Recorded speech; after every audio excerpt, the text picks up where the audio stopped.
Welcome back to Goodnight Lighthouse. I'm Miss Dorothy, and I'm here to read you another story. And I am excited about tonight's book because it has a sea monster in it. A sea monster. Have you ever heard of a sea monster? Have you ever seen a sea monster? This book is called Hattie and Hudson. Hudson? I have a friend named Hudson, and he's not a sea monster. But this book is called Hattie and Hudson, and it's a story about a little girl who makes a friend with a creature who lives under the sea. And then people start to get scared out of him and want him to go away. But Hattie and Hudson come up with a plan, and we're going to have to get into this book and find out what that plan is. Now, I got to warn you, Hattie does some singing in this book, which means Miss Dorothy gets to sing to you tonight. Oh, it's crazy when I have to sing to you. But we're going to get through it together. I need you to sit up and listen up, because here we go. Hattie and Hudson, written by Chris Van Dusen. Hattie McFadden loved to explore. Every morning after breakfast, she'd grab her life jacket, wave goodbye to her parents, and paddle out in the canoe to see what she could see. Hattie discovered all kinds of things out on the lake. She watched as a beaver tugged an alder branch slowly through the water. Above, two bald eagles circled round and round on wings broad and flat. And over in the cove, a family of turtles with shiny black shells basked in the warm summer sun. Hattie was so happy, she started singing. When the sun is up and the day is new, and the birds are a-singing in the sky, that's when you'll find me in my little canoe, just paddling by. She had no idea she was being heard. That's such a nice song. I wonder who's listening. Down at the bottom of the lake, in a cave dark and deep, there lived a mysterious creature. He was enormous but elusive. He never ventured up to the surface. He spent his days down below, all alone and out of sight. You see him there? Giant sea monster. The monster was used to hearing motors buzzing and propellers churning overhead. It was why he stayed hidden in his cave. But today, he heard something different. A song, bouncy and bubbly, came echoing down through the water. So come with me, 'cause there's room for two. We'll be together, you and I, out on the lake in my little canoe, just a paddling by. It was so cheerful and charming that it drew the beast out of his lair and up towards the light. He's hearing Hattie's song, and it makes him want to go see her. He broke through the water, drawn by the music, and there, just off to his right, was a young girl alone in her canoe, singing. Wow, he's really big. Hattie stopped when the thing rose right beside her. She stared at the monster, and the monster stared back. But she didn't feel afraid. There was something in his eyes, the way he looked at her, and the curious tilt of his head. It was almost as if he had wanted to hear more. So Hattie softly continued singing. When the sun goes down and the day is through and the moon is a-rising in the sky, I'll take you home in my little canoe, just a paddling by. And as she sang the last note, Hattie was astounded when the giant joined in, harmonizing with a low rumble.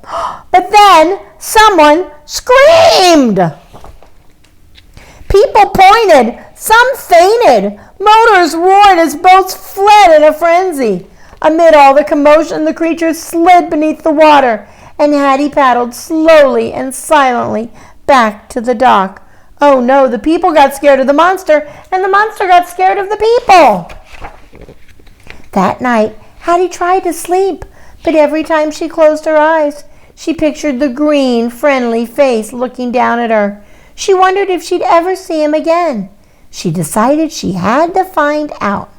At the bottom of the lake, the sweet girls song played over and over in the monster's head. He wondered if he'd ever see her again. He decided that he had to find out.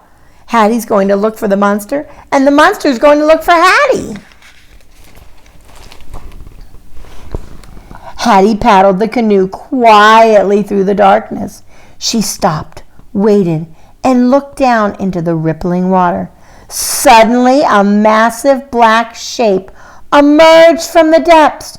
Two glowing eyes grew brighter and brighter as the shape drew closer and closer.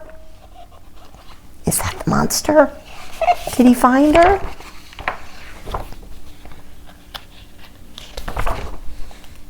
Slowly, the gigantic head emerged from the water. It glistened in the moonlight. From the moment or two, the monster and the girl simply stared at each other. Then Hattie broke the silence. "Hi, I'm Hattie," she said. "The girl you met this morning? I was really hoping I'd see you again. What's your name?" The monster cocked his head. "You do have a name, don't you?" The monster raised his eyebrows and cocked his head even more. Maybe you don't," Hattie said. "Well, you kind of remind me of my uncle's dog, Hudson. Maybe I should call you Hudson. Do you like that name, Hudson?" The monster slowly smiled. "Good. I like it too," she said. "It fits you. Hello, Hudson." And just like that, they became fast friends. The little girl and the huge monster splashed and played in the silvery moonlight until Hattie realized it was time to head home. As she climbed into the canoe, she turned around, smiling, and said, "Hey, Hudson, let's meet again tomorrow night, okay?" Hudson nodded eagerly and smiled back. Oh, they are becoming the best of friends. The next afternoon, there was a meeting at the town hall. Everyone was yelling, suggesting ways to get rid of what they called the deadly beast. If only they knew him, Hattie thought. She tried to say something, but she was interrupted. She tried again, but no one heard her. She tried several times to speak. Finally, she gave up. When the meeting was over, Hattie walked home with her dad. She felt a little sick. The people want to get rid of the monster, but Hattie knows that he's nice.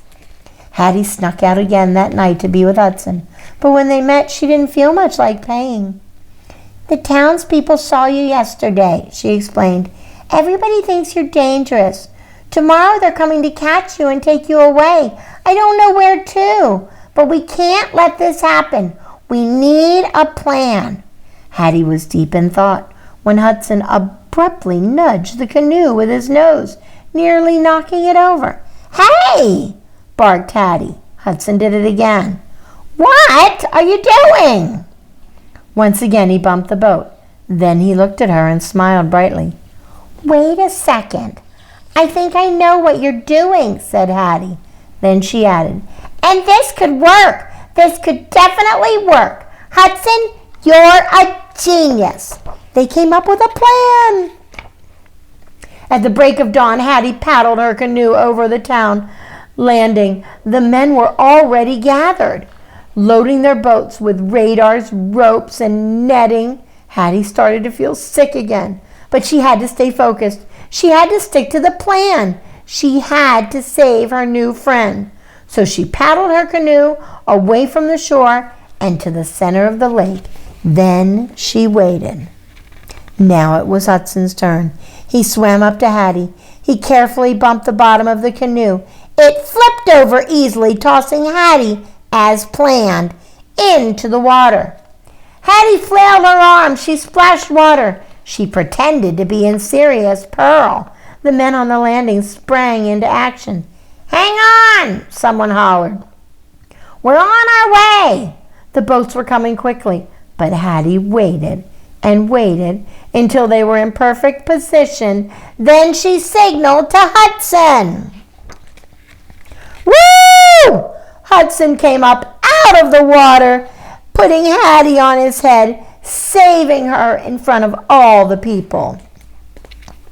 The people stared in complete stunned silence as Hudson slowly swam past.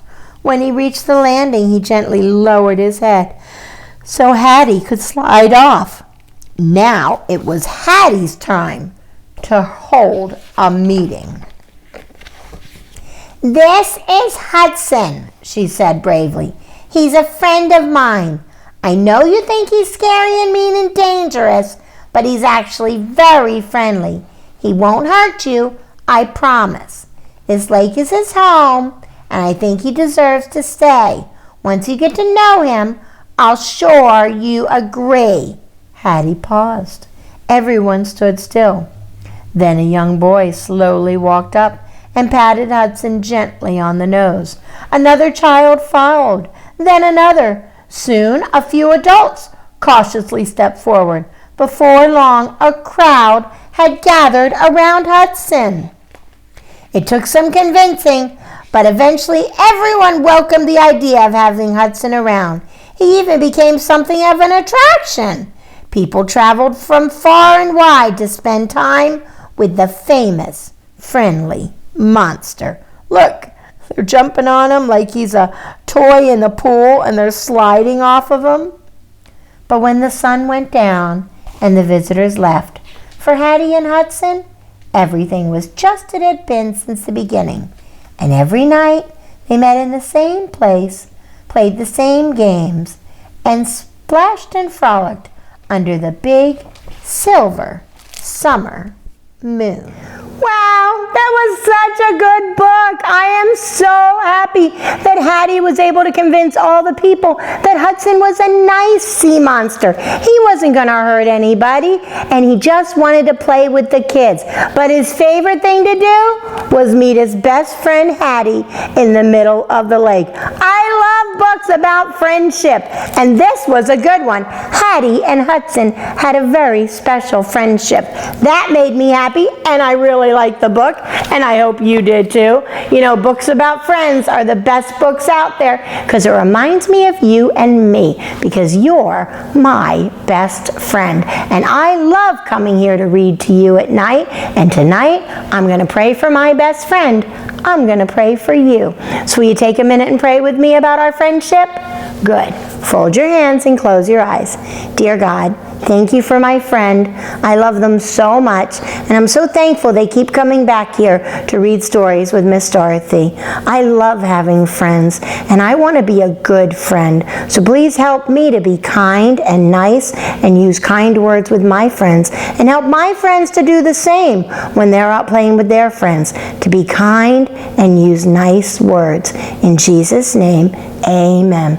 All right, my little sea monster, time for you to dive into bed. I need you to get under your covers, get cuddled up, curled up, ready for a good night's sleep. Give Mom and Dad lots of hugs and kisses. And then tomorrow, when you're out on your big adventures, whatever you do, obey and obey right away. And then come back and see Miss Dorothy. I'm going to be sitting right here waiting to see my friend.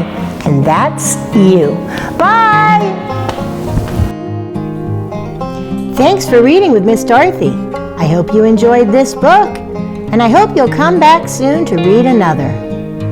What's your favorite book? Drop Miss Dorothy a note and let me know.